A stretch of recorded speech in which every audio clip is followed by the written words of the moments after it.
Hello friends, good evening. कैसे हो आप लोग? बीपीएससी का रिज़ल्ट आया, कट ऑफ बहुत हाई है। एक्चुअली क्या है ना कि जब भी एग्ज़ाम रेगुलर होगा ना तो कट ऑफ बढ़ता ही बढ़ता है। और चूँकि बीपीएससी में जीके मतलब अब करंट अफेयर्स जैसे देखो, करंट अफेयर्स और साइंस, ये जो दो सेक्शन है ये स्कोरिंग सेक्शन है और ये अप्रॉक्स 60 मार्क्स के क्वेश्चन को कवर करता है। तो ये ऐसे एरिया है जहाँ पर हम लोग 50 to 55 ईज़िली कर सकते हैं।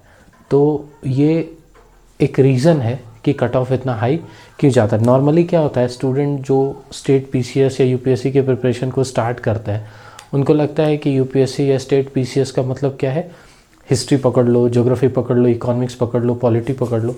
बट ऐसा नहीं है, आपको थोड़ा स्मार्टली पढ़ना पड़ेगा कि किस सेक्शन का वेटेज कितना ज़्यादा है और इनपुट आउटपुट रेशियो क्या है, उस अकॉर्डिंग आपको तैयारी करनी पड़ेगी। ठीक है। खैर, मैं अभी साइंस का कुछ वीडियो साइंस का मैंने अपलोड किया हुआ है। अभी हम लोग इकोनॉमिक्स पढ़ेंगे, उसके बाद हम लोग साइंस और करंट अफेयर्स पढ़ेंगे फॉर अपकमिंग 68 बीपीएससी के लिए और 11 जीपीएससी जो झारखंड का आएगा। फिर हम लोग ज्योग्राफी भी, हिस्ट्री भी और पॉलिटी भी एक एक करके एक एक सब्जेक्ट को डील करेंगे। इकोनॉमिक्स हम लोग पढ़ रहे थे, इकोनॉमिक्स में हम लोग टैक्सेशन तक पढ़ चुके थे। आज हम लोग बैंकिंग स्टार्ट करेंगे।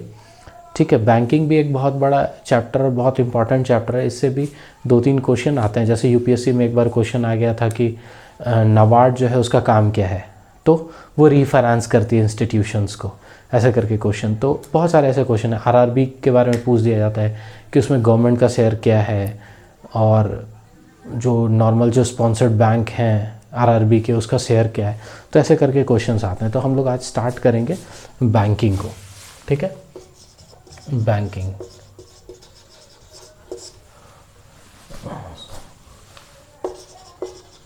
सॉरी, 1 मिनट वेट कीजिए आप लोग जी। तो हम लोग स्टार्ट कर रहे हैं बैंकिंग।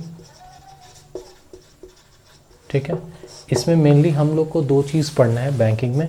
एक तो टाइप्स ऑफ बैंक और एनपीए के बारे में देखेंगे, एनपीए और उसका जो मैनेजमेंट है वो। तो टाइप्स ऑफ बैंक, बैंक क्या है आपको पता है? बैंक एक इंटरमीडिएटरी होती है।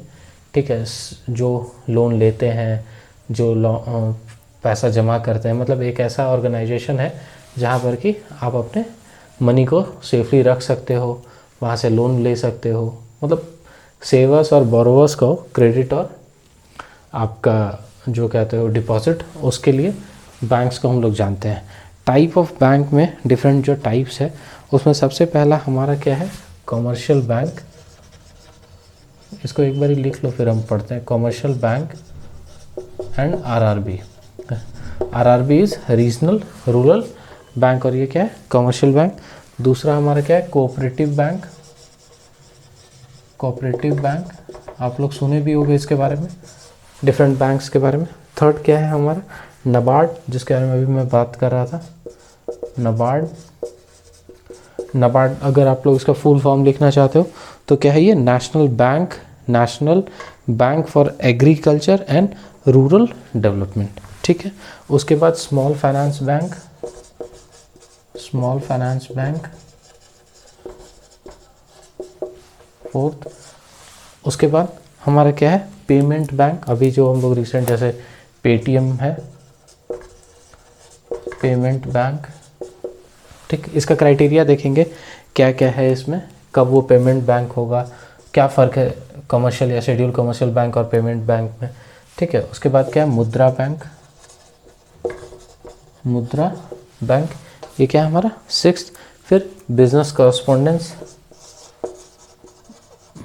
बिजनेस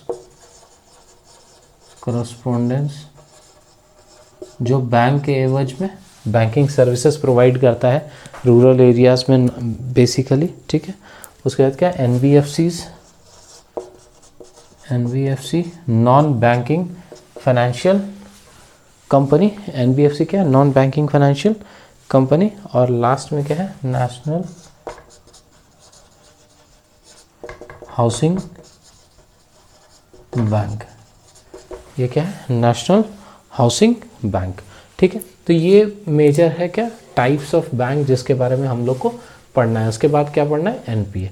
तो एक एक करके हम लोग स्टार्ट करते हैं, ठीक है। बैंकिंग चैप्टर स्टार्ट करते हैं।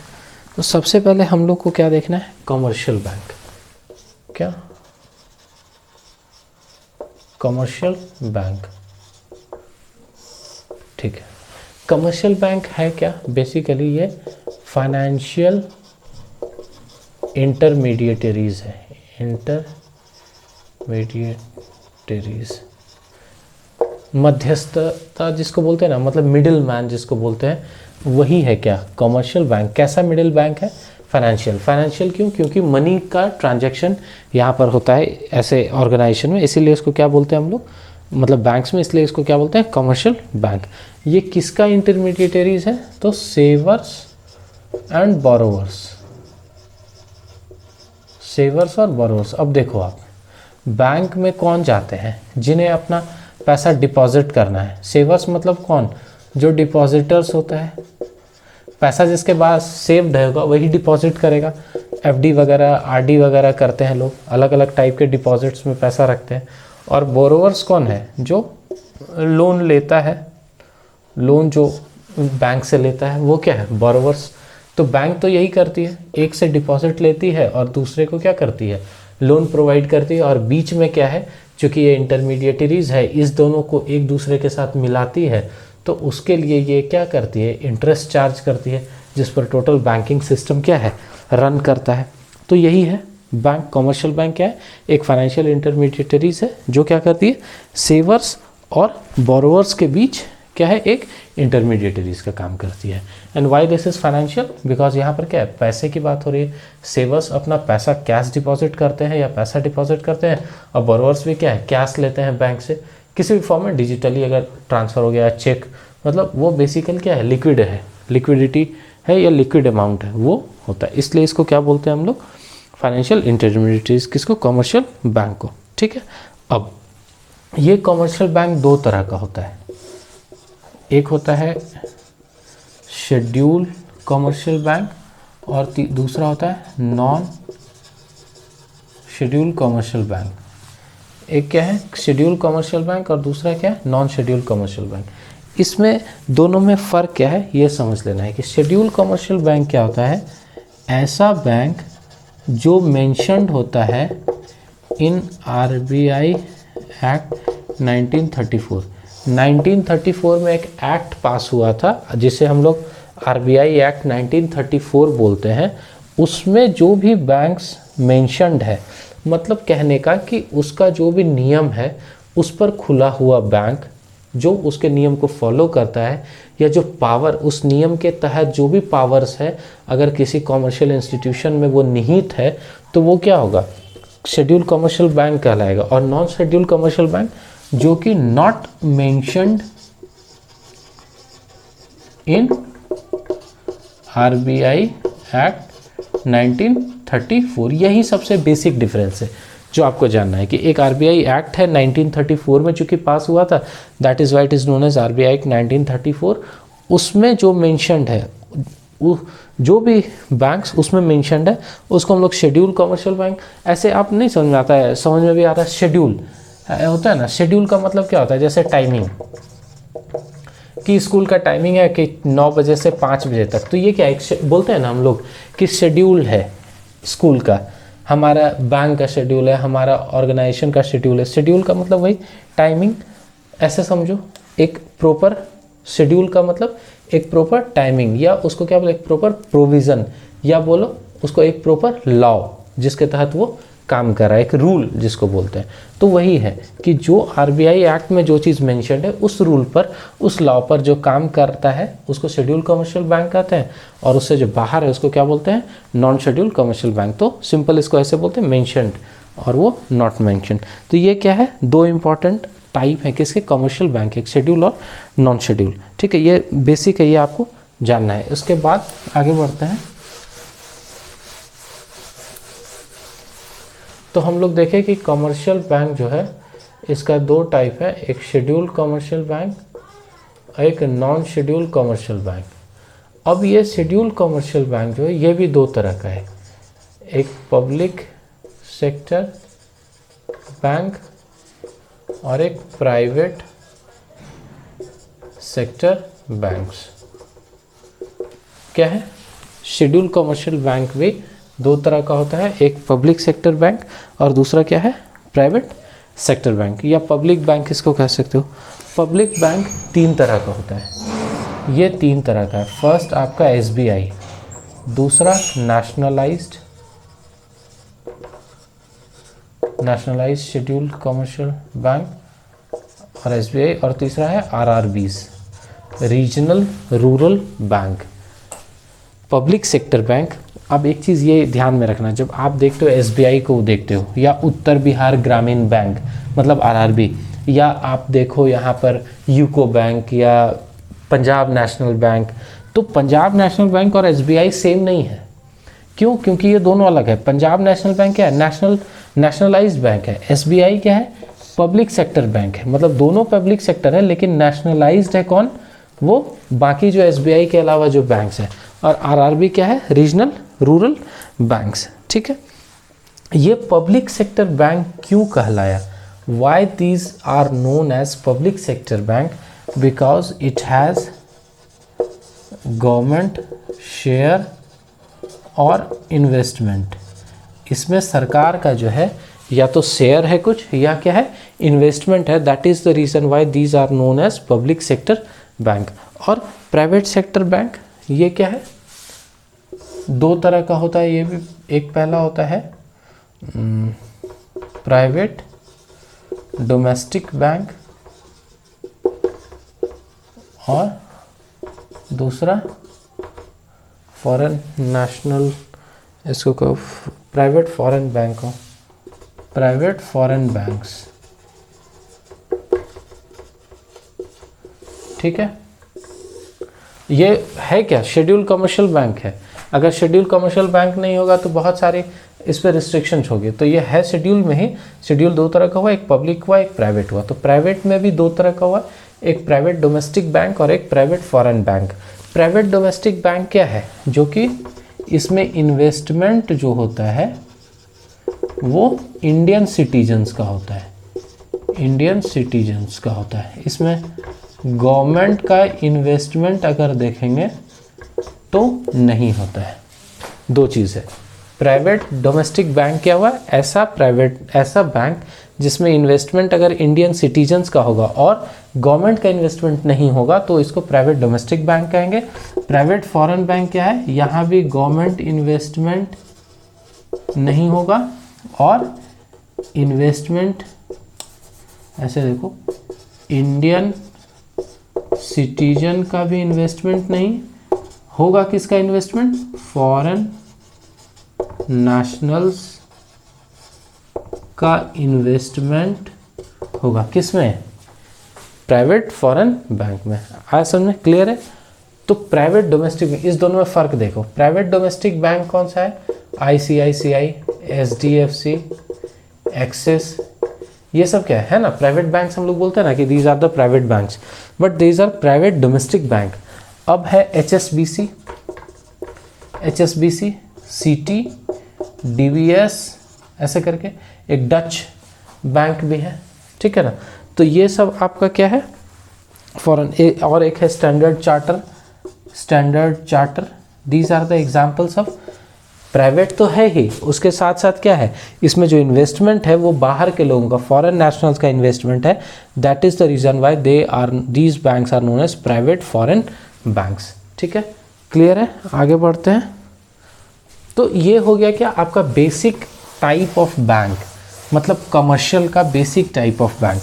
तो हम लोग कमर्शियल में पहले पढ़ लिए कि एसबीआई हो गया, नेशनलाइज्ड हो गया, आरआरबी हो गया, ये सब क्या हो गया, कमर्शियल बैंक हो गया। और प्राइवेट भी है, कुछ ऐसे शेड्यूल कमर्शियल बैंक है जो प्राइवेट भी है। प्राइवेट में भी दो टाइप के हैं, एक डोमेस्टिक और एक इंटरनेशनल। ठीक है, अब हम लोग एक एक करके जो इम्पोर्टेंट इसमें बैंक्स है उसके बारे में एक एक इन्फॉर्मेशन करके पढ़ेंगे, उसका इन्फॉर्मेशन गैदर करेंगे। तो सबसे पहला उसमें क्या है, आरआरबी। ये क्या है, एक रीजनल रूरल बैंक है। ये क्या है, schedule bank, schedule commercial bank होगा। और प्लस क्या है, पब्लिक सेक्टर बैंक। है ना।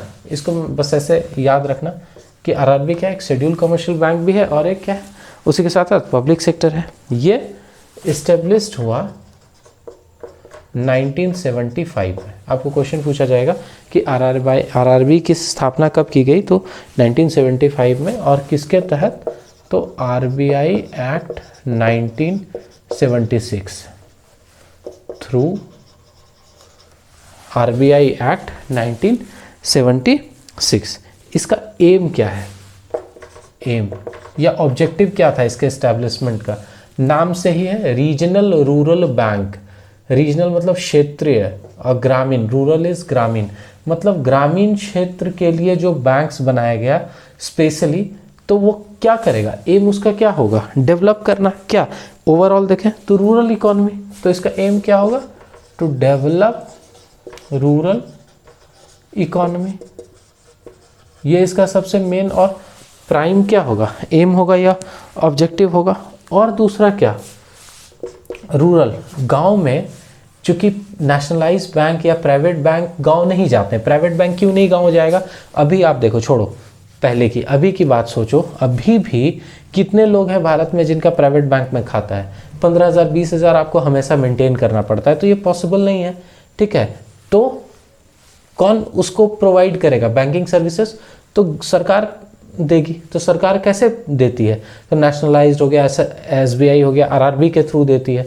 तो यही आरआरबी है, तो इसका क्या मेन है, डेवलप करना क्या, रूरल इकोनॉमी को, ये इसका प्राइम है। लेकिन दूसरा चीज़ और क्या है कि गांव में क्रेडिट फैसिलिटी कौन प्रोवाइड करेगा, पैसा किसान को कौन देगा, बीज खरीदने के लिए या आपको फर्टिलाइजर्स खरीदने के लिए। तो चूंकि वो लोग मनी लेंडर से भी किसानों को बचाना था। आप तो पढ़े ही होंगे कि कैसे किसानों की ज़मीन छीनी जाती थी, मनी लेंडर्स कितना बड़ा प्रॉब्लम क्रिएट करता था। आज़ादी में बहुत जगह जो आज़ादी का जो लड़ाई हुआ, या फिर आप कहो कि बहुत सारे जो ट्राइबल्स रिवोल्ट हुए, उसका रीज़न क्या था, मनी लेंडर का सप्रेशन। वो क्या करते थे, किसान को पैसा देते थे और वो वापस नहीं चुकाने की स्थिति में रहने के कारण उनका ज़मीन हड़प लेते थे। तो इसके लिए हम लोग को क्या करना था, एक अल्टरनेट उपाय सोचना था। किस चीज़ के लिए, अल्टरनेट क्या उपाय गवर्नमेंट को सोचना था, तो चैनल क्रिएट करना था फॉर क्रेडिट फैसिलिटी या अवेलेबिलिटी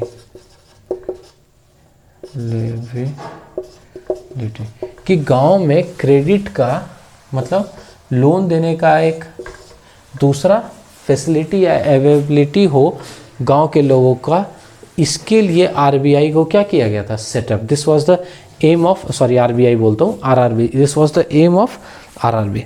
ठीक है, अब आरआरबी में क्या है ना, ये स्पॉन्सर्ड बैंक्स, इसमें कोई एक कोई इसमें स्पॉन्सर्ड बैंक होगा। ये क्या है, इसका कंपलसरी है, बिकॉज बिना स्पॉन्सर्ड बैंक के आरआरबी नहीं खुल सकता है।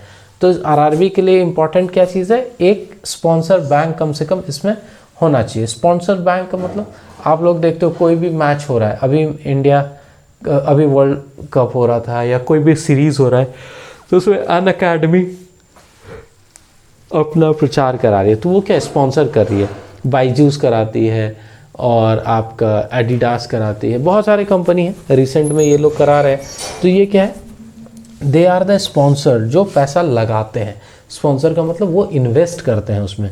तो आरआरबी जो है रीजनल रूरल बैंक, इसमें एक क्या होता है, स्पॉन्सर बैंक होता है, वो क्या है, कंपलसरी। और स्पॉन्सर जो बैंक होगा वो कैसा होगा, कौन हो सकता है, पब्लिक सेक्टर बैंक। स्पॉन्सर, ये याद रखना है, स्पॉन्सर बैंक में पब्लिक सेक्टर बैंक ही हो सकता है, प्राइवेट सेक्टर बैंक नहीं हो सकता। ये याद रखना है, किसमें, स्पॉन्सर बैंक में। ठीक है, प्राइवेट या नॉन शेड्यूल कमर्शियल बैंक, यहाँ लिख लो नोट में, प्राइवेट और नॉन कमर्शियल शेड्यूल बैंक ये नहीं हो सकते हैं, क्या, स्पॉन्सर्ड बैंक्स। किसके लिए, आरआरबीज के लिए। ठीक है, क्लियर, इतनी बातें क्लियर हो गई। उसके बाद हम लोग आगे पढ़ते हैं, बड़े इसको रब कर देता हूँ।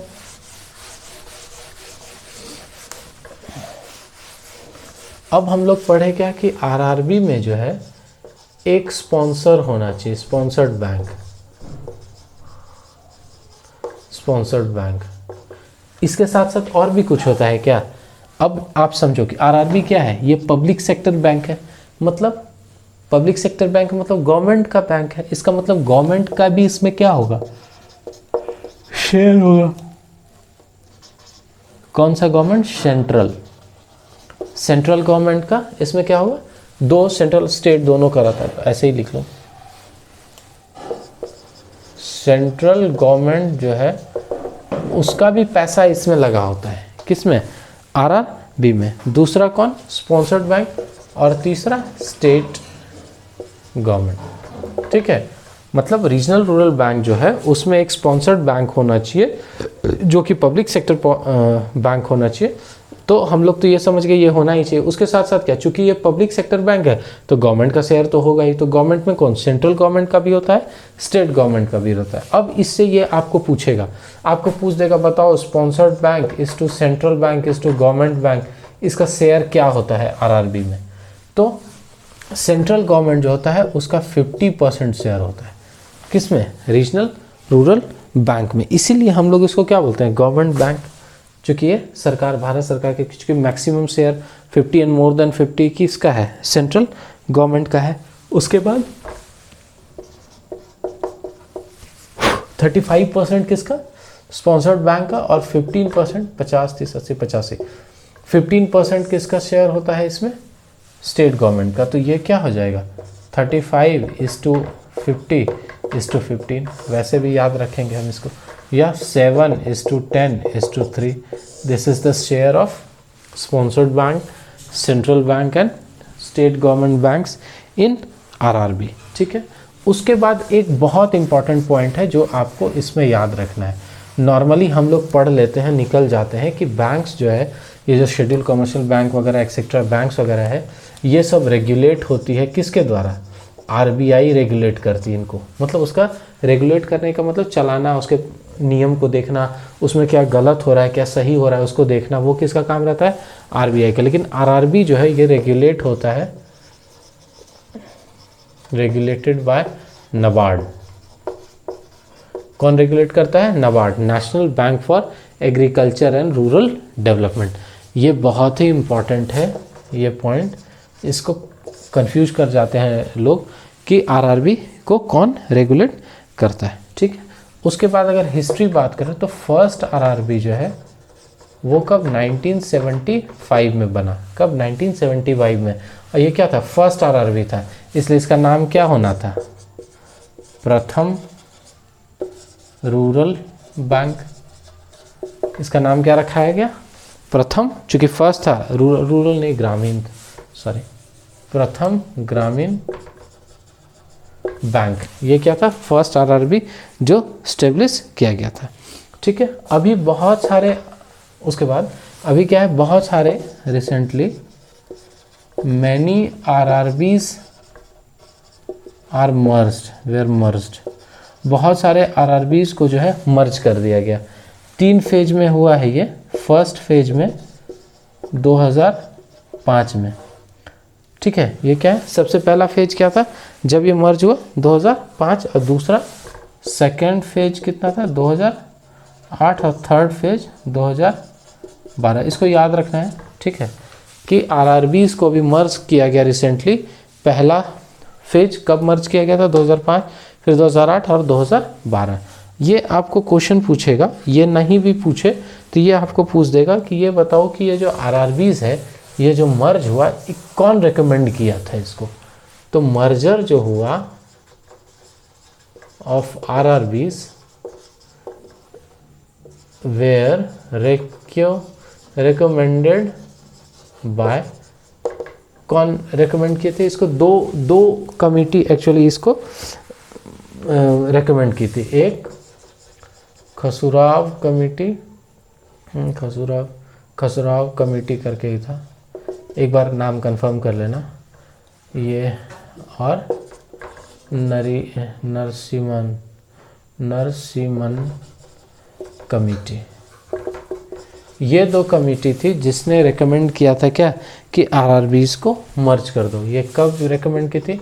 1989 में, और ये 1991 में शायद, 1991 में नरसिम्हन कमेटी और ये कसुराव कमेटी, इन्होंने क्या किया था? आरआरबीज के मर्जर को रेकमेंड किया था। ठीक है, तो ये क्या था? आरआरबीज के बारे में डिटेल।